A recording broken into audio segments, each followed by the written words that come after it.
Gazette du Togo, une vision sur l'actualité togolaise et sur le monde. C'est Maître Raphaël Pandé Nyama Adjaré, deuxième porte-parole du Fonds citoyen Togo Debout. Maître Raphaël, une fois encore, bonjour. Bonjour Gildas. Hier, 8 février, on se rappelle encore, le gouvernement avait augmenté le prix des produits pétroliers en 2017, après, et puis cette augmentation suscitait quand même des mécontentements au sein de la population. Et le 1er mars, on a suivi des manifestations ici et là. C'est dans cette manifestation-là que le jeune Alabi a été quand même fauché par balle à Guezongo. Un an après, aucune lumière n'a été faite sur les circonstances de cette mort. Et la RCT demande aujourd'hui une enquête. Comment vous appréciez la situation? Ok, merci beaucoup Gildas. Une fois encore, je voudrais respectueusement, en communion avec mes camarades défenseurs des droits de l'homme, le Fonds citoyen Togo Debout, la Ligue togolaise des droits de l'homme, la Ligue togolaise des consommateurs, nous incliner devant la mémoire du jeune Alabi qui a trouvé la mort il y a de cela hier, un an jour pour jour, et alors qu'il était sorti tout simplement pour exprimer et exercer une liberté. Mais bon, comme d'habitude, il a trouvé la mort sous les balles assassines toujours de certaines personnes qui ne veulent pas que la liberté soit dans notre pays. Nous inclinons respectueusement devant sa mémoire. Mais nous pensons que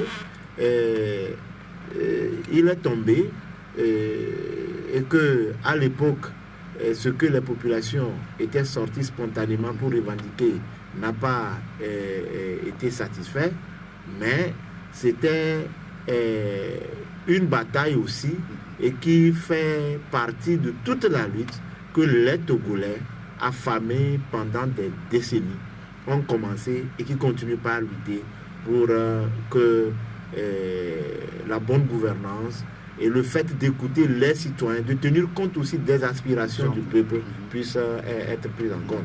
Et je crois quand même qu'il n'est pas tombé inutilement.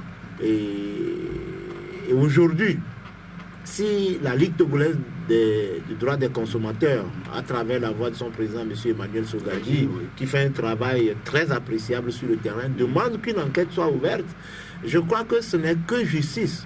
Ce n'est que justice parce qu'au soir même de ce malheureux, de ce drame, si on peut le dire ainsi, le ministre de la Sécurité et de la Protection civile était sorti sur les médias et il a dit qu'une enquête sera ouverte pour situer les responsabilités de la mort du jeune Alabi.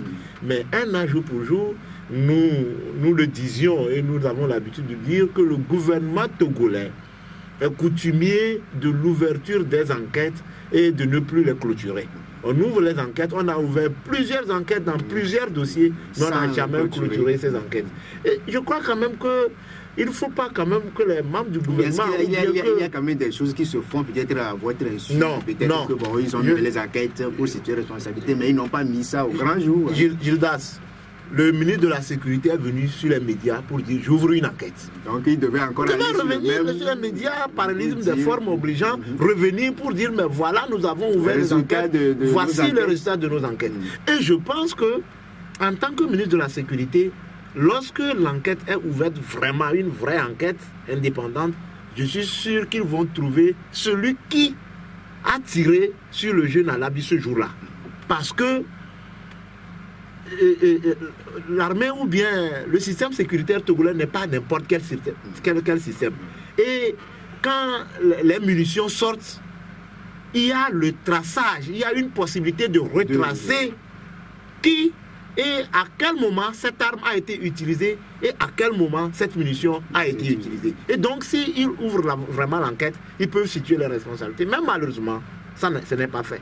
Mais ce que je voudrais dire, c'est que tôt ou tard, ces meurtres, ces assassinats qui se commettent au cours des manifestations, parce qu'il est tout à fait inconcevable qu'on puisse aller encadrer une manifestation avec des balles réelles. Ce n'est pas normal. Et que s'il advenait qu'il faut disperser une population ou bien un attroupement, on a à main nue, on a des méthodes, des moyens conventionnels. Il y a les grenades lacrymogènes que le gouvernement, d'abord même un budget plus que ce qu'on prévoit au niveau du social, au niveau de l'éducation ou bien au niveau de la santé. Il y a un budget qui est mis pour l'achat des grenades lacrymogènes. On en a tellement et il ne peut pas vraiment... On ne peut pas expliquer qu'on puisse aller sur les manifestations. Donc, je crois que tôt ou tard, même si on ne le fait pas, un jour, la vérité sera éclairée. On va aller à Paratao, c'est dans le Tchaoudjo, pour un peu partager le calvaire de ces populations. Dans la nuit du 24 au 25 février, des militaires ont encerclé la ville. 5 chars, 5 voitures remplies de militaires ont encerclé la ville. Personne n'y entre, personne ne sort. Et ça a quand même suscité beaucoup de tollé. Je pense qu'au niveau du Front citoyen Togo Debout aussi, vous êtes au courant de cette situation. Oui, le Front citoyen Togo Debout a dénoncé ce qu'il appelait hier, même au travers de sa conférence de presse, ce qu'il appelle par la duplicité, toujours du gouvernement, qui, pendant que le dialogue se déroule, et pendant que vous demandez à votre, je dirais, coacteur ou partenaire de ne plus faire des manifestations, pendant qu'on vous demande de desserrer l'étau autour des populations de Bafilo, de Sokone et de Mango, pendant qu'on vous demande des mesures de confiance pour qu'on puisse savoir que, ok, nous sommes tous dans la logique d'un dialogue pour que les intérêts supérieurs de la nation soient débattus, pendant ce temps, voilà un peu ce qui se passe. Voilà.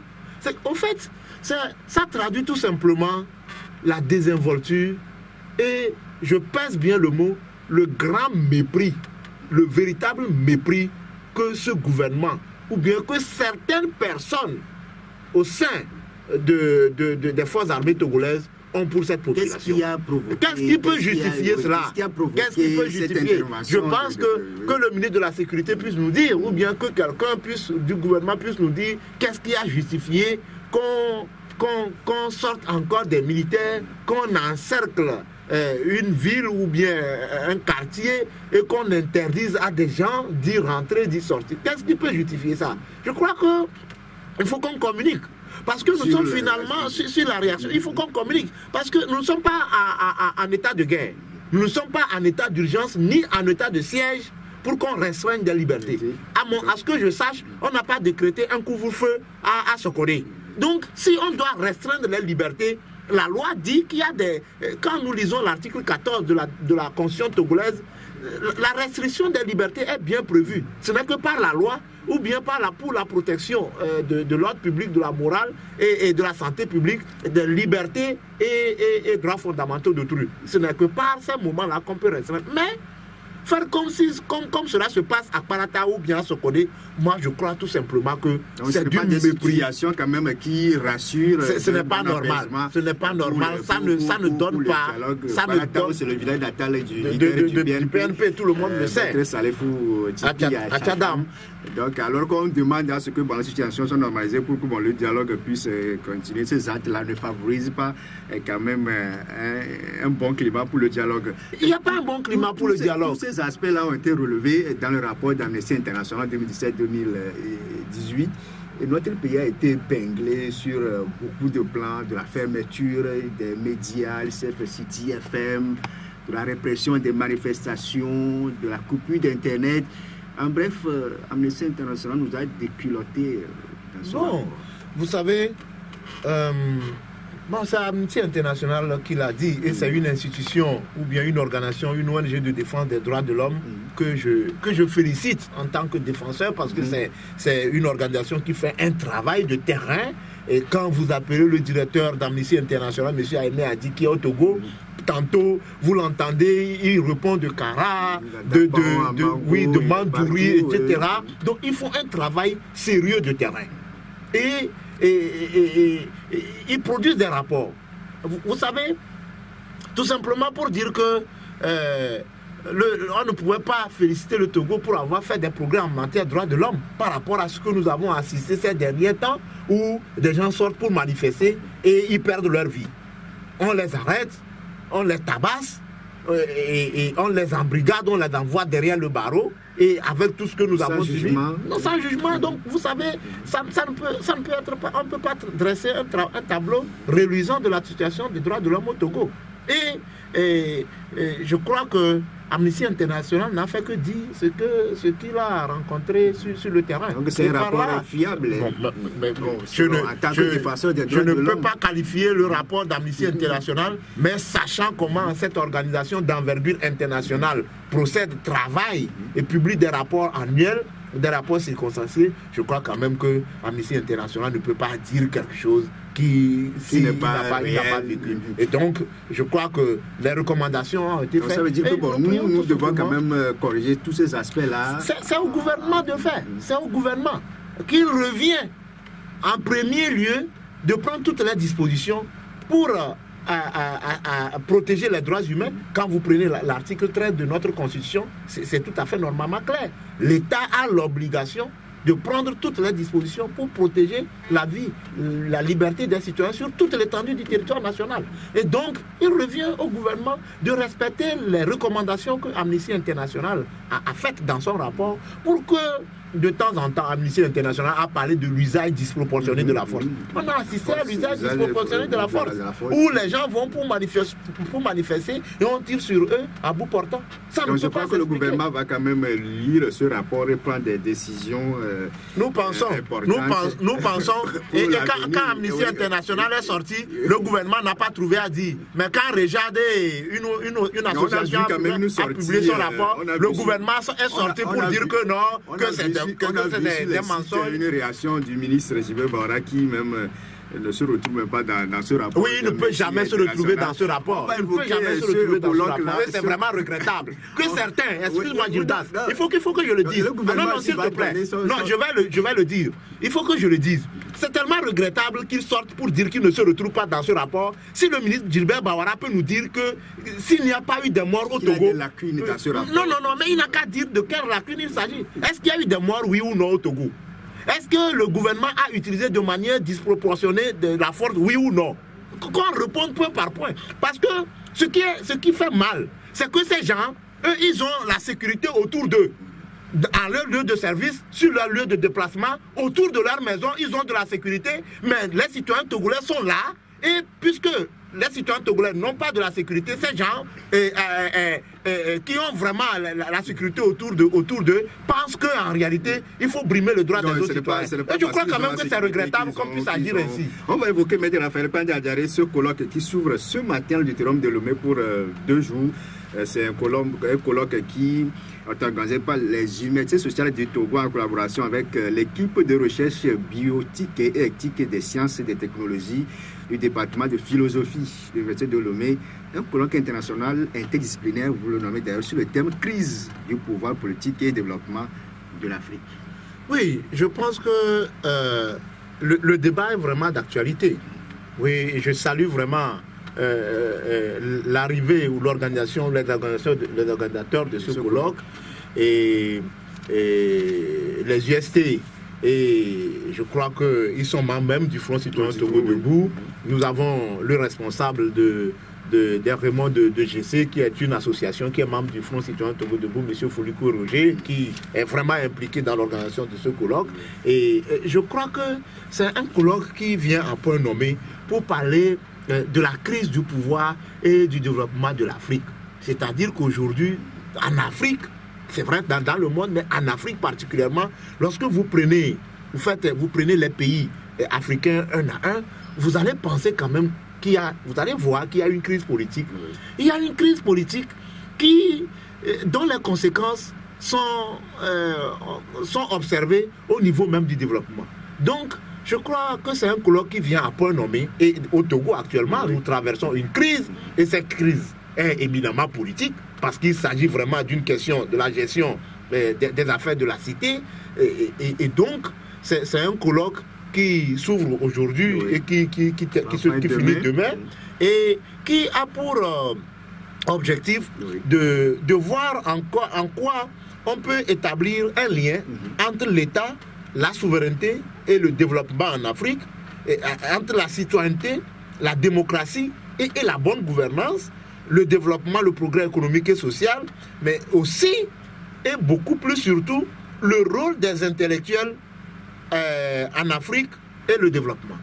Qu'est-ce que les intellectuels peuvent apporter à la résolution d'une crise. Et là, c'est très important parce que aujourd'hui, la position des universitaires ou bien de certains universitaires sur la crise que traverse le Togo actuellement est mitigée. Est-ce que c'est un colloque pour répondre à ceux-là qui ont organisé le 14 octobre 2017 Non, moi je aux 25 ans de la Constitution. Je ne pense pas. Je ne pense pas. C'est un colloque qui est organisé pour répondre à un besoin, peut-être de l'heure. Et je crois que les recommandations de ce colloque seront faites. Bon, mais les recommandations peuvent être adressées au gouvernement. C'est des universitaires qui travaillent. Et donc, aux acteurs de la crise, aux organisations de la société civile, les recommandations peuvent être adressées à tous ces acteurs-là. Et je ne pense pas quand même que ça vient en réponse de l'autre colloque qui a été organisé, mais de toutes les manières, des deux colloques, on verra comment les débats se sont orientés et la prise de position, c'est tout à fait normal parce qu'il s'agit d'une crise du pouvoir politique. Et on verra bien des deux colloques lequel a fait des recommandations objectives qui soient de nature pertinente, qui soient de nature à aider le pays à sortir de la crise. Donc, je ne vais pas anticiper. C'est un colloque qui vient vraiment à point nommé. Et quand nous voyons aujourd'hui, la société civile est en train de faire vraiment son travail au moment où le Front citoyen Togo Debout sort hier pour faire une conférence publique, au moment où le colloque, où les universitaires organisent aujourd'hui un colloque sur la crise du pouvoir politique. À ce jour même, il y a à Dakar, au Sénégal, s'ouvre une réunion, une rencontre de la diaspora togolaise pour réfléchir sur la crise togolaise. Et le Front citoyen Togo Debout, humblement, par mon nom, voudrait faire un clin d'œil aux camarades de la diaspora qui ont quitté leur pays lointain en Occident pour venir se retrouver au Sénégal, à Dakar, pour se pencher sur la crise togolaise, et nous leur dressons un salut militant, nous leur faisons un clin d'œil de faire en sorte qu'à la fin de ce colloque, puisse mettre sur pied, être mis sur pied une structure qui soit de nature à s'impliquer de manière efficace et à avoir une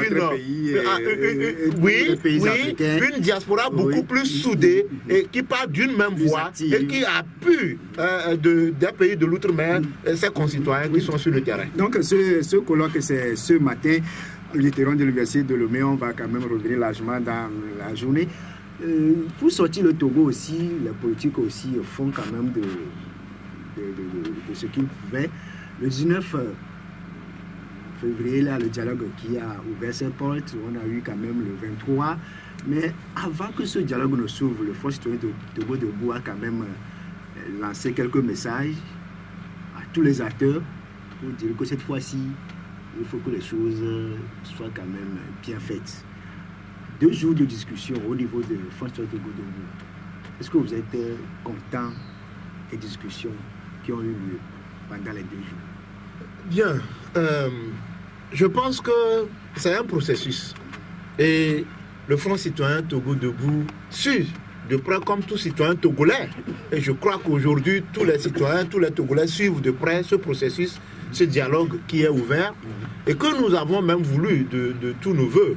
Nous avons souhaité que la crise a tellement duré, 6 mois de crise, c'est trop, et que les citoyens togolais se retrouvent autour d'une table. Et je crois que c'est arrivé. Et les enjeux, nous savons tous un peu l'ordre du jour du dialogue. Nous connaissons les parties prenantes, les acteurs de ce dialogue. Et il y a le gouvernement, il y a le parti au pouvoir UNIR et il y a la coalition des 14. Et tous sont des acteurs politiques. Et ce qui est très important à relever, c'est que ce dialogue a pour but de régler une crise. Oui. Mais pas n'importe crise. De régler une crise récurrente qui est née dans les années 90. C'est une crise qui dure 28 ans. Et nous sommes au 28e dialogue. 27e dialogue. Oui. Et je crois que ça voudrait dire que si nous faisons un peu la répartition, ça voudrait dire que chaque année, il y a un dialogue. Et donc, si nous sommes à notre 27e dialogue, je crois que ceux qui sont là à l'hôtel de février pour réfléchir sur le sort de notre pays, le sort de toute une nation, doit privilégier l'intérêt, ce qu'on appelle l'intérêt supérieur de la nation. Et que s'il y a vraiment des intérêts partisans, que chacun puisse faire un saut patriotique pour dire que je suis ici, pas pour l'intérêt de mon parti ou bien mon intérêt personnel, pas pour voir comment je vais chercher à rester au pouvoir pour que désormais je puisse avoir encore des marchés. Je vais chercher à prendre le pouvoir. Je suis d'accord avec vous, comment je vais chercher à prendre le pouvoir. Mais je suis ici pour l'intérêt d'une nation. Et je suis porte-voix de tout un peuple. Et je ne suis pas venu ici pour la sauvegarde de mes intérêts. Donc, on doit avoir à l'esprit l'intérêt supérieur de la nation. Et que les débats qui tendent vers la partisanerie, la vraie partisanerie, doivent être laissés devant les portes avant qu'on entre dans la salle pour le dialogue. Bien, au jour d'aujourd'hui, la somme ou les échos qui nous parviennent, je crois que nous c'est ça qui nous a amené à sortir hier, à faire notre conférence de presse hier, et à porter à l'attention des journalistes et à attirer l'attention des acteurs du dialogue que, d'abord par rapport aux mesures d'apaisement, on l'a dit tantôt dans notre déclaration liminaire hier, on dit mais nous pensons que le gouvernement déjà a fait un pas, c'est bien. On a gracié 45, oui, on a libéré 41 personnes, hier on a encore libéré 4 personnes, ça veut dire que bon, les 45 graciés par le chef de l'État ont été libérés. C'est un pas, c'est un pas. Quoique les 4 personnes en réalité qu'on a libérées avant-hier, je suis leur conseil. J'ai plaidé pour leur libération. Ils ont été condamnés, ils ont purgé leur peine avant d'être libérés. En réalité, ce n'est pas une mesure de grâce. Je dis, ils ont été condamnés, ils ont purgé leur peine. Et c'est après avoir purgé leur peine. On ne doit pas les mettre dans les... C'est tellement clair. C'est tellement clair puisqu'on a requis contre eux 12 mois d'emprisonnement, le tout à sortie de sursis. Pour certains, 12 mois d'emprisonnement, dont 8 à sortie de sursis. C'est tellement clair qu'on les a condamnés. Et je rappelle qu'ils ont déjà passé 5 mois en détention. Ils ont passé 5 mois en détention avant qu'on les juge et qu'ils soient condamnés pour être libérés. Bon. Donc, est-ce qu'ils sont libérés provisoirement ou bien ils sont libérés définitivement? Ils sont libérés définitivement. Je peux dire que le procès est intervenu dans une logique peut-être d'apaisement, mais ça n'a pas empêché le ministère public, qui est le représentant, je peux dire même du gouvernement, de requérir des peines d'emprisonnement contre ces personnes. Donc, nous disons... Pour les Noubouékis, eux, bon, leur sort, on se demande, bon, qu'est-ce qu'on retient contre eux finalement? Nous disons que le gouvernement a fait un pas. Le gouvernement doit solder en réalité toutes les mesures de confiance, notamment en mettant en liberté du moins toutes les personnes qui ont été interpellées dans le cadre des manifestations. Parce qu'en réalité, c'est des détenus politiques. Que vous voulez ou bon, c'est des gens qui sont sortis pour manifester, que vous avez arrêtés. Mais au-delà même de la vacuité du dossier, parce que je suis un des avocats qui défend ces personnes, au-delà de la vacuité du dossier, quand je parle de la vacuité du dossier, je veux signifier que on parle de destruction, on parle d'érection de barricades, qu'au jour d'aujourd'hui, au moins tout ce que nous avons suivi comme procès, le gouvernement ou bien le ministère public qui poursuit n'a pas pu démontrer qu'on a érigé des barricades à Boukarou, qu'on a érigé des barricades à Dekon, et que c'est vous, monsieur Bruni, ou bien que c'est vous, telle personne X ou Y, qui a érigé ces barricades. Le ministère public n'a jamais fait cette démonstration. Et c'est pourquoi en matière pénale, où nous vivons des cas d'interprétation stricte, où il ne faut pas faire des raisonnements par analogie, par induction. Ok, on vous a arrêté aux entourages des lieux de manifestation, ou bien vous étiez là, je vous dis que des gens ont été arrêtés tout simplement parce qu'ils portaient des t-shirts à l'effigie d'un parti politique. Ça, on l'a vécu. Et donc, quand on n'arrive pas à imputer les actes qu'on suppose avoir été commis aux personnes qu'on a interpellées, moi je ne sais pas pourquoi on va les condamner. Et dans le dossier Noubouéké et les personnes qui sont interpellées à Djaglé, dans le dossier des gens du PNP, mais ce sont des dossiers qui souffrent vraiment de vacuité extrême.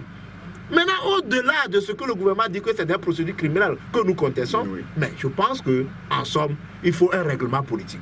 Le gouvernement même c'est que les gens ont tué, nous venons de le dire tantôt. Les gens ont tué, ils ont tiré à bout portant. On n'a rien fait contre ces gens-là. On n'a même pas ouvert des enquêtes, ou bien qu'on a ouvert des enquêtes ne sont pas encore bouclées. Au-delà même, le gouvernement a vu les miliciens sortir à Adéoui. Ces miliciens, le 17 et 16 octobre, je pense... Ce sont des groupes d'autodéfense. S'il vous plaît, je pense que... non, cher journaliste, s'il vous plaît, il faut qu'on... Nous ne sommes pas en train de badiner. Premièrement, il ne savait même pas que, bon, ces miliciens étaient sortis, mais quand il a été mis au courant, il a quand même cherché, il a vu que ce sont les groupes d'autodéfense. Oui, je suis d'accord avec... protéger leur quartier. Je suis d'accord. Écoutez, s'il vous plaît, je pense qu'il faut que les Togolais prennent au sérieux certaines choses. Et excusez-moi, par ricochet, les médias aussi. C'est quoi on appelle le groupe d'autodéfense? Entre-temps, vous savez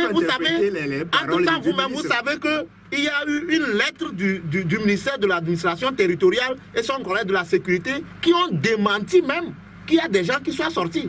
Et que c'est après que le gouvernement, le Quai d'Orsay et le département d'État américain soient sortis, qu'ils soient revenus sur cette histoire de groupe d'autodéfense. Mais c'est quoi le groupe d'autodéfense? Ces gens que nous avons vus coaguler, et tenant des bâtons cloutés, des armes blanches, et qui poursuivaient, s'en prenaient vertement aux citoyens, ce sont ces gens-là que vous appelez les groupes d'autodéfense. Qu'on les voyait quitter le siège d'un parti politique uni, à l'ancien siège du RPT à Forever, dans des voitures banalisées, qui venaient de manière et agissaient devant les forces de sécurité. Ce sont ces gens que vous appelez groupe d'autodéfense, que le chef de l'État même justifie dans le colonne de Jeune Afrique. Mais c'est grave. C'est grave. Et si le gouvernement ne peut pas poursuivre ces gens-là, le gouvernement va arrêter ceux qui sont sortis pour manifester. Mais c'est quand même une justice de deux poids, deux mesures. Donc je crois qu'il faut privilégier le règlement politique et que c'est dommage que le garde des Sceaux dit que non, il est dirigeanté contre ces gens-là, une procédure criminelle, que le garde des Sceaux ne poursuive pas les vrais criminels qui sont sortis et qui s'en... On va évoquer les actions du Front citoyen Togo Debout, deux grands événements, les 7 et 10 mars prochains, la suite du dialogue, comment le Front citoyen Togo Debout l'entrevoit juste derrière la pause. Studio avec notre invité, Maître Raphaël Pandé Adéré, deuxième rapporteur du Front citoyen Togo Debout. Maître, nous évoquons le dialogue inter-togolais au deuxième jour, le 23 février dernier. Les discussions ont été bloquées au niveau du retour à la Constitution de 92.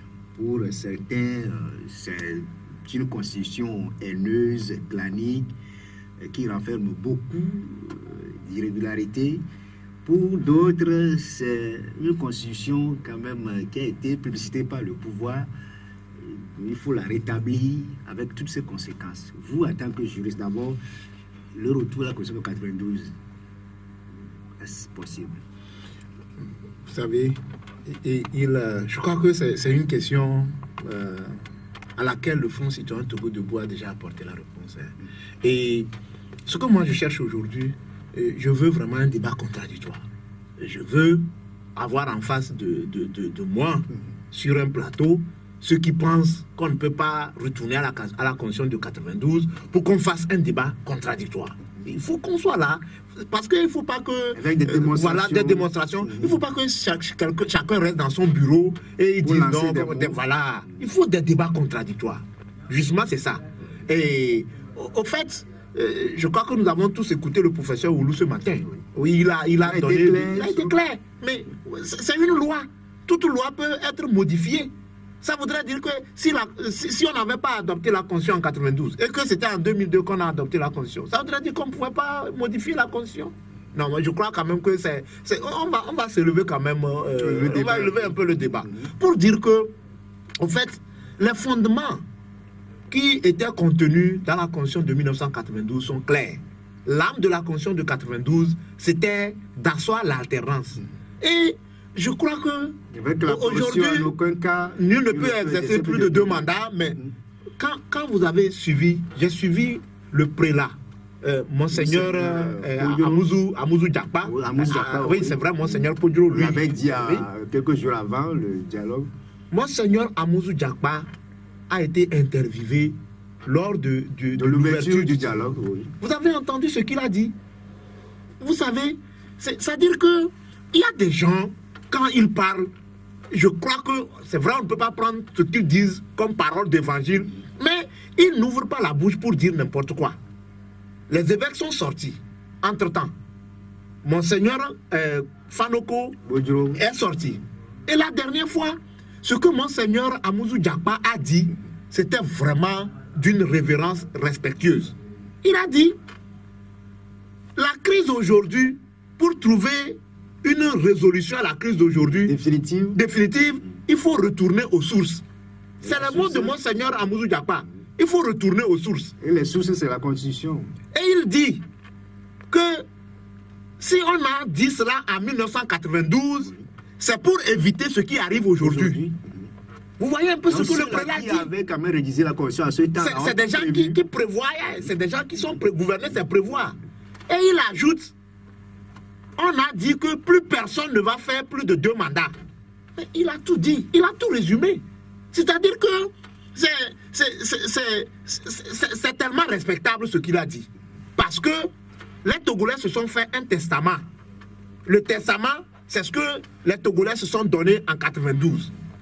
Certaines personnes, c'est-à-dire le papa a fait son testament en 92, les enfants sont venus en 2002 pour dire non, nous ne sommes pas d'accord avec ce testament. La conséquence, c'est la crise. C'est-à-dire, c'est la dislocation familiale, la dislocation successorale. C'est comme ça. Donc, la Constitution de 1992, le retour à la Constitution de 1992, ce n'est pas une position partisane. C'est-à-dire que c'est un texte qui est fédérateur, c'est tout. Qui doit nous réunir tous. C'est la base de notre contrat. Et donc, certaines personnes ne peuvent pas dire, et c'est là la position partisane. Là, il faut être clair. Certaines personnes ne peuvent pas dire, ok, si on dit qu'il faut retourner à la Constitution de 1992, nous ne sommes pas d'accord parce que ça empêche notre candidat de se présenter aux élections. Et Gildas, sachant raison garder. Moi, je trouve quand même que c'est une insulte.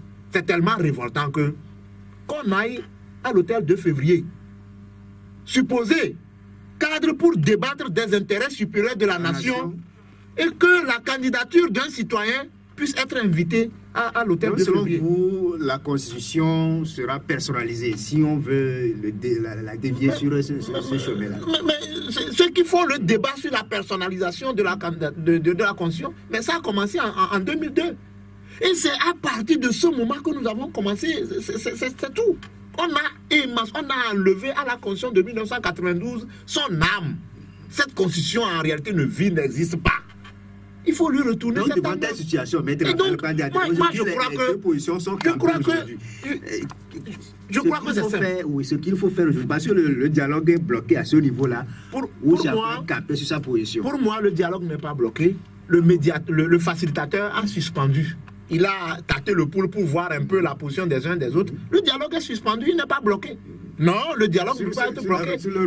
Non, mais écoutez, si le jour que les Togolais vont constater que le dialogue est bloqué, parce que le retour à la Constitution de 1992 empêche le président Faure de se présenter, et donc UNIR décide de bloquer le dialogue, mais écoutez, les Togolais vont prendre leurs responsabilités. Mais comment? Qu'est-ce qui a envoyé les gens là-bas? Qu'est-ce qui a envoyé les gens au dialogue? C'est les manifestations des citoyens, des Togolais, qui ont envoyé les gens au dialogue. Mais ça, c'est clair. Vous savez, on ne peut pas mettre dans la balance la candidature d'une personne, d'un seul Togolais, pour prendre en otage la vie de toute une nation. C'est inconcevable. Et je pense que le président de la République, que je respecte bien, le président Faure, doit s'amender. Il doit faire une introspection. Il doit essayer de... S'il aime vraiment ce pays, mais il doit se dire, moi, président de la République, j'ai déjà fait 2 mandats. Je suis dans mon 3e mandat. Je ne peux pas être demandeur d'un 4e mandat. C'est inconcevable. Donc en 2020, il doit vider le plancher. Je crois qu'il y a plusieurs offres qui lui sont faites. Et lui-même, il sait que ce qui est prenable, c'est de dire, ok, j'accepte.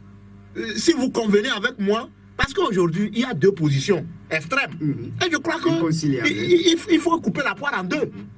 Il y a certains qui disent, retour à la Constitution de 1992, départ immédiat du chef de l'État parce qu'il a déjà fait 2 mandats. Et dans son 3e mandat hypothétique. Certains qui disent que non, nous voulons que le chef de l'État se présente encore en 2020 et possible en 2025. Ça, c'est les 2 positions extrêmes. Mais c'est tout à fait normal qu'on coupe la poire en 2. Pour dire, non, monsieur le président de la République, vous avez déjà fait 2 mandats, vous êtes dans un 3e mandat, terminez votre mandat, je crois qu'un 4e mandat. D'ailleurs, ce mandat, c'est un mandat de trop. L'esprit de la Constitution de 1992 C'est qu'il faut faire 2 vous mandats. faites 2 mandats. Et le plancher et laisser. Donc, c'est ça. Il utilise Mais- les prolongations avec son 3e mandat. Et ça ne peut pas être une cause en réalité de blocage. du dialogue. Pour les discussions. Voilà. On va permettre à ceux-là qui nous suivent de réagir sur le 22, 21, 80, 99, 92, 02, 80, 63. Maître Raphaël, vous avez 2 grandes activités dans ce mois de mars. D'abord, on commence par le 7, par une matière de réflexion. Oui, nous pensons que, comme je l'ai dit, nous voyons aujourd'hui que la suspension ou bien l'actualité qui se pose aujourd'hui, c'est par rapport à la candidature. Les gens disent qu'il faut permettre à notre champion de se présenter. Et nous avons vu que les actes que les uns les autres ont commencé... Gardez le fil de votre réflexion. On va prendre Kokou qui a des questions. Monsieur Kokou, bonjour. Bonjour, monsieur le journaliste. Comment vous allez? Très bien. On vous écoute. Bonjour, maître. Bonjour, monsieur Kokou. Maître Sandra Garé. Il y a de cela un bon moment des journalistes qui ont confondu pour se dire avoir fait le droit. Ils ont dit dans ce pays que lorsque la condition là va revenir, certains n'empêchent pas le chef d'État de se présenter à une quelconque candidature à une élection parce que la loi dispose pour l'avenir. Maintenant, les juristes qui disent ça, pourquoi le pouvoir refuse d'amener cette condition lorsqu'on sait que les juristes qui doivent juger les dossiers de candidature, c'est des juristes qui sont proches du pouvoir, mais le pouvoir refuse chaque fois d'amener cette condition. Pourquoi? Secondo, dans cette crise, on attend beaucoup de choses sur les radios cette semaine. Vous êtes catholique, si je crois bien. Oui. Hier, j'attendais M. Abbas Kavoua sur Radio Métropolis, qui dit que Monseigneur Philippe Fanou Kodo avait pris l'argent de OTPI pour aller acheter des armes pour faire la guerre dans ce pays. Et que l'affaire est en justice présentement au moment où il parle, que des gens sont en prison aussi. Vous qui êtes avocat, vous allez au sein de la justice chaque fois. Ils ont eu connaissance de ce dossier. Oui. Ok. Merci beaucoup, Kokou. 22, 21, 80, 81, 92, 02, 80, 63. Monsieur Ali, bonjour. Nous vous écoutons. Alors, je suis un peu étonné. Est-ce que les gens se voient capables de battre fort dans les tirs? Pourquoi ne pas accepter qu'on appelle les bonnes conditions des élections? Se battre pour les bonnes conditions. On le battre dans les tirs. C'est comme si les gens se voient capables de le battre. Les bonnes conditions de l'organisation des élections. On ne pas accepter ceci. Sinon, nous ne sommes pas déclarés. Ça deviendra, voilà, cette position. Si vous ne laissez pas sur cette position de la partielle, donc il faut que l'opposition se batte pour obtenir de bonnes conditions. Ok, merci beaucoup. Comme vous êtes le 3e intervenant, bonjour. Oui, bonjour. Oui, allez-y. Bonjour à l'invité. Bonjour, monsieur Komi. Il y a une difficulté que je sens chaque fois. Le pouvoir veut aller également au référendum. Sous prétexte que dans la constitution originelle de 1992, les 2/3 des députés permettent à ce qu'une loi votée passe au référendum. Pourquoi il y a cet avis sur des éléments donnés et ce qui est torturé, on dit simplement de rétablir qui refuse. Il n'a qu'à m'expliquer ça. Ok, on prend le dernier. Comme la vie, bonjour. Bonjour, monsieur. Vous êtes le dernier intervenant. Merci. Je voudrais vraiment demander à notre invité pour la paix au Togo et pour la sérénité. Nous avons vu que l'opposition a lutté depuis fort longtemps. Lorsqu'il y a des discussions, c'est sur ces points un peu d'accord. Aujourd'hui, que le gouvernement accepte de tout ce mandat. Il ne faudrait pas laisser le mandat, comme c'est au Sénégal, et permettre à M. Ford de président en 2020. Parce que c'est son premier mandat, parce qu'il n'est pas venu au nom de la constitution qui était en train de parce que lorsqu'il est venu, il n'a pas laissé son mandat dans la constitution. Donc c'est comme ça que donc le laisser encore se représenter. Okay. Au moins que le peuple soit ait une constitution et de tout. Maintenant, le pays dit l'opposition va pas se représenter. Depuis 2010, ils ont fait ça de le poids. On le poids, il ne faut pas qu'on continue toujours à avancer comme ça. Ok, Ok, merci beaucoup à vous, comme la vie, vous êtes le dernier, on va commencer par lui. Et vous avez écouté, pour lui, bon, il faut laisser le chef de l'État se présenter. Non, moi, c'est des interventions qui m'attristent. Ce sont des positions vraiment qui m'attristent. Parce que monsieur Komlavi qui demande de laisser le chef de l'État se présenter. Mais je ne sais pas, hein. Non, c'est un citoyen aussi, c'est son point de vue. Oui, c'est son point de vue. C'est son point de vue. Mais comment on peut, autour de la candidature d'une seule personne, excusez-moi, d'un seul individu, prendre en otage toute une nation? Moi, c'est quand même un truc qui révolte quand même la conscience. Et ceux qui disent au niveau du parti uni, ça voudrait dire que depuis que le RPT est aujourd'hui unir est au pouvoir, on ne peut pas trouver quelqu'un dans une autre famille, que ce soit depuis 50 ans, c'est toujours dans la famille Nyasingbe qu'il faut... Non, c'est quand même... Et que les gens de unir, que disent que non, nous voulons que ce soit Faure qui se représente en 2020. Quand ils disent ça, mais est-ce que ce n'est pas une insulte à leur propre intelligence? Non, moi je crois que ce débat... C'est leur candidat peut-être, là c'est leur usine interne. Ce débat... Ils disent que bon, ils sont leurs candidats. Maintenant pour M. Ali, c'est vrai que vous dites que bon, il faut empêcher le chef de l'État, bien sûr la loi, de ne pas être candidat, mais lui propose à l'opposition de se battre pour de meilleures organisations des élections. Là, on va aller dans les urnes. Là, si on bat le chef de l'État, c'est mieux.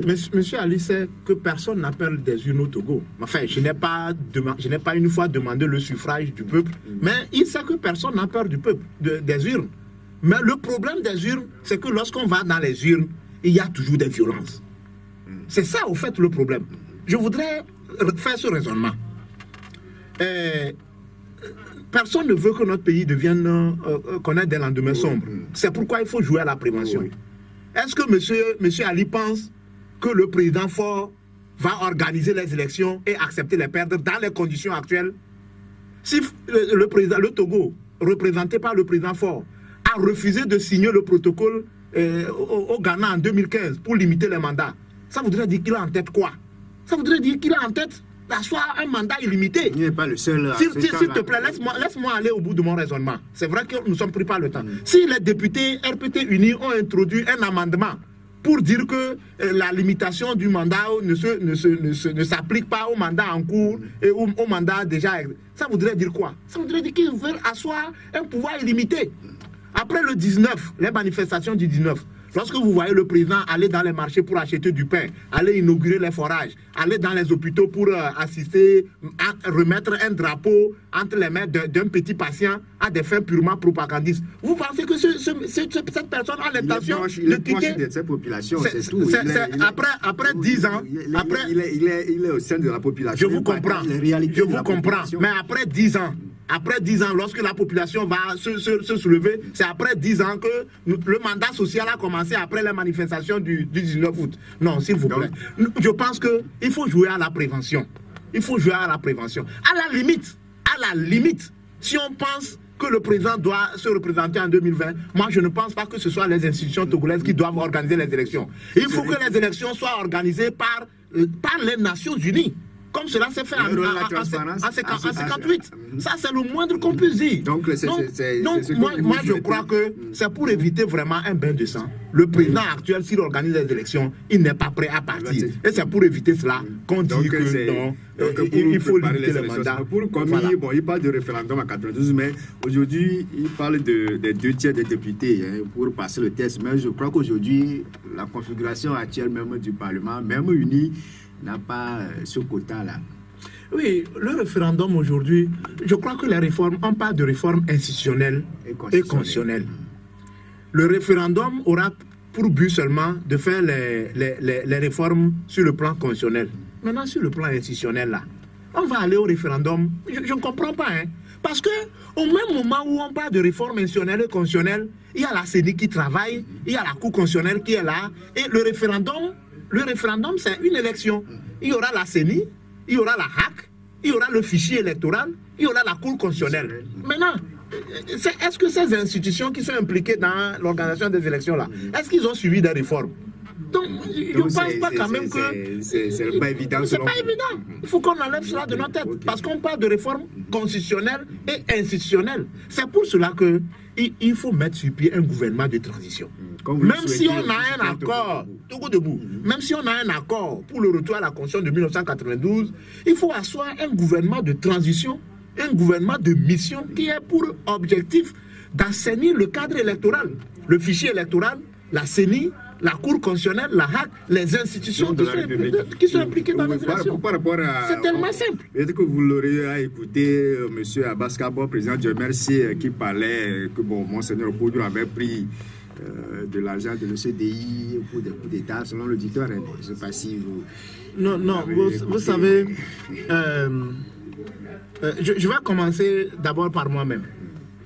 M. Abbas Kabo, que je respecte bien, a dit que moi j'ai pris l'argent en 2015 chez le ministre Bawara pour sécuriser les élections. Il a dit sur les médias, il a dit que j'ai pris 30 millions chez le ministre Bawara pour sécuriser les élections. J'ai entendu sur un média de la place, il dit qu'il a la décharge. J'aurais souhaité qu'il publie cette décharge. Je dis aujourd'hui que j'invite M. Abbas Kaboua à publier la décharge qui porte ma signature du fait que j'ai reçu l'argent chez le ministre Bawara. Vous avez remis? Il m'a remis pour sécuriser les élections. Quel pouvoir moi j'ai pour sécuriser les élections? Ça, la délation, au Togo, la délation, s'il vous plaît, nous sommes coutumiers de la délation au Togo, mais la lutte qui s'est engagée aujourd'hui, quelle que soit la délation, nous allons continuer cette lutte-là. Et la délation sera comme de l'eau sur le dos d'un canard. Et donc, par rapport à l'affaire de Monseigneur Kodjo, la sortie de Monseigneur Kodjo a proposé un gentleman agreement au président Faure, rester au pouvoir et partir en 2020. Et je ne sais pas pourquoi cette proposition peut faire l'objet de contestation. Rappelez-nous les deux grands événements, le 7 et le 10 mars prochain.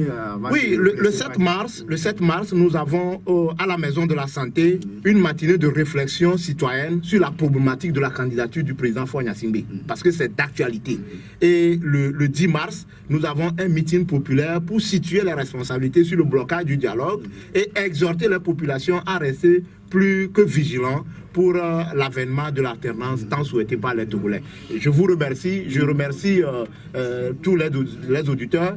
La voix a été un peu élevée, je pense qu'il fallait la peine. Je crois que je parle en homme intègre. Merci beaucoup à vous, Maître Raphaël Kpandé Adere. Vous êtes le deuxième porte-parole du Front Citoyen Togo debout.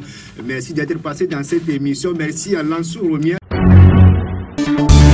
La Gazette du Togo, une vision sur l'actualité togolaise et sur le monde.